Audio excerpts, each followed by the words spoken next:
Hey everyone, welcome to Small Biz Flash. This is your briefing on small business news, trends, and insights. I'm your host, Adam Hewitt. Thanks for joining me.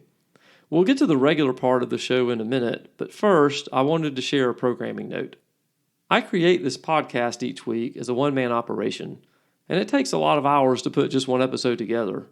That's fine, it's just how podcasting typically works when you're gearing up a show. I'm telling you this because I'm caring for a family member with a terminal illness, and as the illness progresses, I just don't have as much time as I used to. So, for a while, I'll be producing episodes every other week instead of weekly. And some shows, like this episode, will just have the news roundup. But others will still be full episodes with both the news roundup and a feature, such as interviews or a how-to segment. I really appreciate all of you, my listeners, and I hope that you'll continue tuning in. So thank you. All right, with that said, let's get on with the news roundup.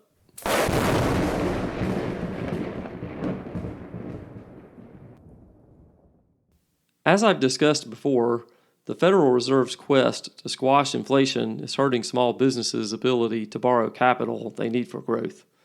According to the Wall Street Journal, the average rate for a small business administration loan has now hit double digits.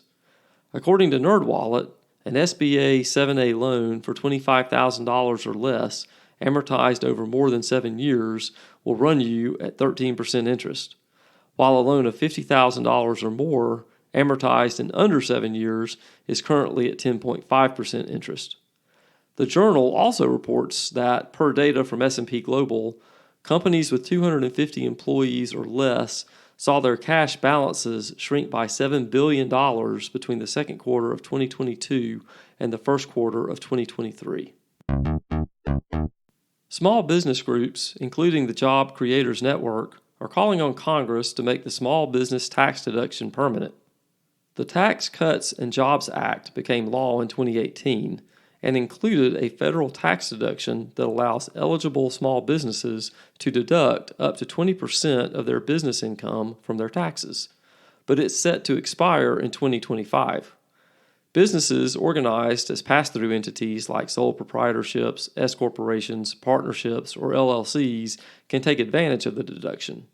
But groups argue that uncertainty surrounding the deduction past 2025 are limiting owners' ability to plan for and invest in the future of their companies.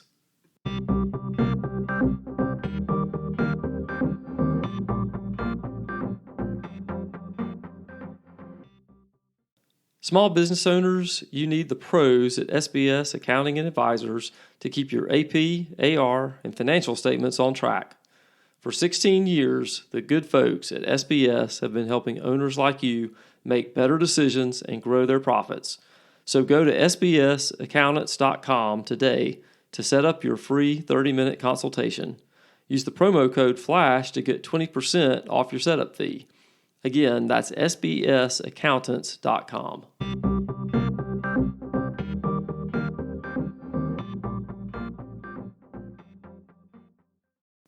The current job market is tough for employers, and 69% of small business owners are taking action to retain employees, according to the 2023 Truist Small Business Owners Survey.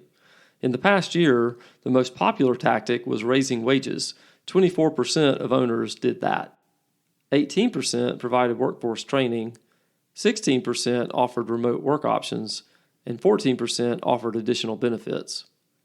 The survey also found that owners who feel better about their company's financial well-being are significantly more likely to have taken actions to attract and retain employees. You can find more information on this and other stories in the news roundup by going to the links in the show notes. Thanks for listening to Small Biz Flash. I'm your host, Adam Hewitt. If you enjoy the show, please tell someone about the podcast, and a comment on LinkedIn, Facebook, or YouTube would be great as well.